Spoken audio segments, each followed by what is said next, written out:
बतावा सरवा है दुनिया के जंगल पंगल वहीं चो जमल है रे। लड़का फैका कौनो का चिंते नहीं खे। सारे लड़का लोग तो है मैं जंगल तंगल हो गल है। आई रे बाबा पूरा धान में घास जम के राजा हो गल बरन। दूर से घास लग जाते नहीं हो गए। दूर से लग रही तो भाई घास के जाते नहीं और बिलवा के खेत में हक दे।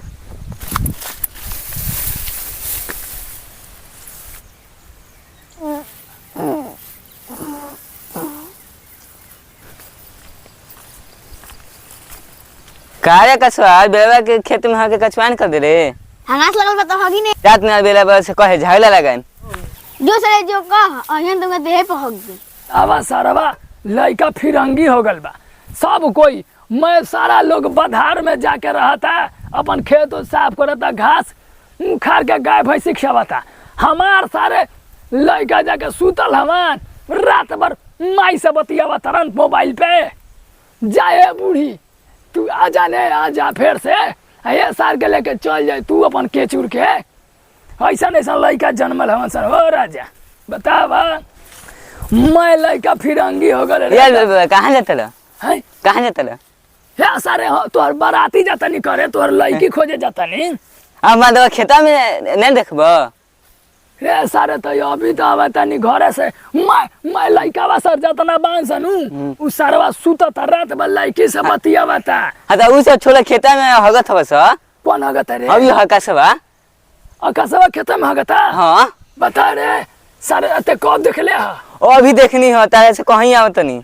आ सुन ले बाबू अगर जा झूठ बोले नू महतारी क्रिया कहते सारे तो है हटुआ से मार के जबे कर दम तोहर। तो मरे जाके पहले तो देखो। चल चल चला चल रे सारे चल चला सारा खेत में मैं हक देता हूँ सर। आई रे बाबा हे सारे रे माई ए बाबा ये क्या करता रे सारे। अरे पिता आ गई लोन। हे सारे आई रे माई हे सारे रोक रे रे बाबा। हम कहने नहीं बोला हुआ क्योंकि कचरा कर देनी तू हम बात नहीं माना रहा। सारे ते माने काहे ना कहले रे। अरे माधव मानी तो नहीं माने करे कहा था कि जा मिला के बुलाबो। आई रे माई ये तो सारा मैं है कचवा कीच कर दिलक ह गेले त कैसे अब धनवा से हम है भैया हैं।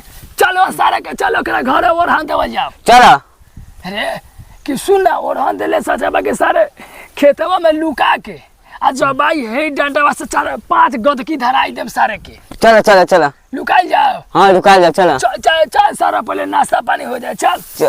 अभी नाश्ते नहीं क्यों कहले हाँ नाश्ता कहाँ से कैले बनी है हीरा फिर जाए बुढ़ाऊ तुम्हारा मरे हम सारे तू मनावा तारा।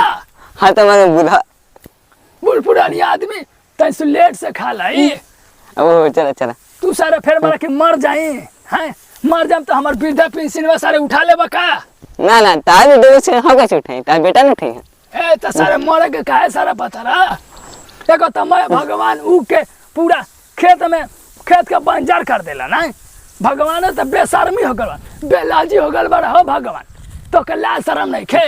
लइका फैका हक देता तो खेत में तू मर दे बड़ा सा तो ओकर हगल धोआ जाए कि ना। ओ चला नहीं तो भाग जाए तू भाग जाए। अब तो सारे भाग गल पकड़ाई। अरे चला लुका जा पकड़ा जा फिर हो गल बड़ा। अच्छा फिर काहे आई नहीं चल सारे चल ना भैया हम कॉमेडियन बेला बाबा तो बीच में वीडियो ना बनावत रहनी कि हमारे टीम में गड़बड़ हो गया लखा। तब भैया सब टीम मिलल बड़ा इंसान तरह वो लोग हमारे वीडियो के लाइक करी कमेंट करी और ज़्यादा से ज़्यादा शेयर करी कि हम फिर वीडियो बनावल चालू करिए भैया प्रणाम।